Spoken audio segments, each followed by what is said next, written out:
Dear woman, आज मैं आपसे एक बहुत ज़रूरी बात करना चाहती हूँ। डियर लेडीज़, अकेला रहना सीखो,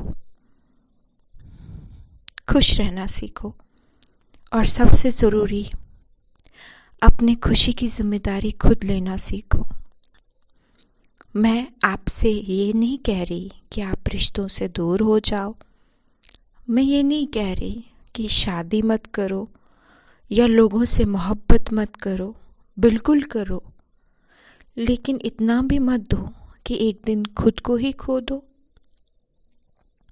हम में से बहुत सी महिलाएं ये गलती करती है। वो अपने हस्बैंड के लिए सब कुछ करती है, अपने बच्चों के लिए सब कुछ करती है, अपने इन लॉज के लिए सब कुछ करती है, अपनी फैमिली के लिए सब कुछ करती है और धीरे धीरे उनकी पूरी ज़िंदगी दूसरों की ज़रूरतों को पूरा करने में निकल जाती है। फिर एक वक्त ऐसा आता है जब लोग उनकी कदर करना बंद कर देते हैं। इसलिए नहीं कि वो बुरे हैं, बल्कि इसलिए कि इंसान आदत डाल लेता है। जो चीज़ रोज़ मिलती है वो नॉर्मल लगने लगती है और फिर लोग सोचने लगते हैं ये तो करेगी ही, ये तो हमेशा से करती आई है, ये तो इसका फ़र्ज़ है। और वही महिलाएं जो सबके लिए अपनी नींद, अपनी सेहत, अपनी खुशियाँ कुर्बान करती है, Aahista Aahista taken for granted हो जाती है। कभी हमारी माँओं की जनरेशन को देखो, उन्होंने घर संभाले, रिश्ते संभाले, बच्चे पाले, हर मुश्किल में अपनी फैमिली के साथ खड़ी रही, उन्हें बिना शर्त मोहब्बत दी। लेकिन आज बहुत सी माएँ इमोशनल तौर पर तन्हा है। बहुत सी माँओं को लगता है कि अब उनकी ज़रूरत नहीं है।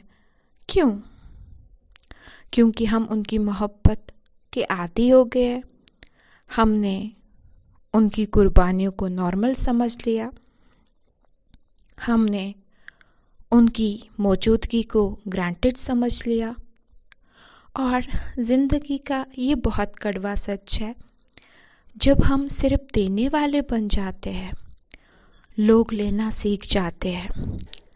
इसलिए मैं कहती हूँ, चाहे तुम मैरिड हो, चाहे सिंगल हो, चाहे रिलेशनशिप में हो, चाहे ज़िंदगी के किसी भी स्टेज पर हो, अपनी खुशी की जिम्मेदारी खुद लो। माय डियर ब्यूटीफुल लेडीज़, अपनी ज़िंदगी में ऐसी चीज़ें रखो जो सिर्फ तुम्हारी हो। आपके शौक, आपके गोल्स, आपकी खुशी, आपका सुकून, वो भी ज़रूरी है। क्योंकि जिस दिन आप पूरी खुशी इस पर डिपेंड करोगे कि दूसरे आपसे कैसे बिहेव करेंगे, उस दिन आप कमज़ोर हो जाओगे। और जब वो लोग आपकी उम्मीद के मुताबिक बिहेव नहीं करेंगे तो सबसे ज़्यादा दर्द होता है। इमोशनल पेन तब बहुत होती है इंसान को। इसलिए आप दुनिया में किसी भी अपनी लाइफ के स्टेज पे हो, एज डॉटर हो, एज बहू हो, या माँ हो, या सास हो, अपनी खुशी की रिस्पॉन्सिबिलिटी खुद लो। अपने आप को खुद खुश करो, खुश रखो। क्योंकि बाहर वाले, आपके इर्द गिर्द के लोग आपसे काम तो लेंगे, लेकिन आपको इमोशनल सेटिस्फैक्शन नहीं दे पाएंगे। क्योंकि दुनिया का एक सबसे कड़वा सच है कि हर कोई अपने लिए जी रहा है। Thank you.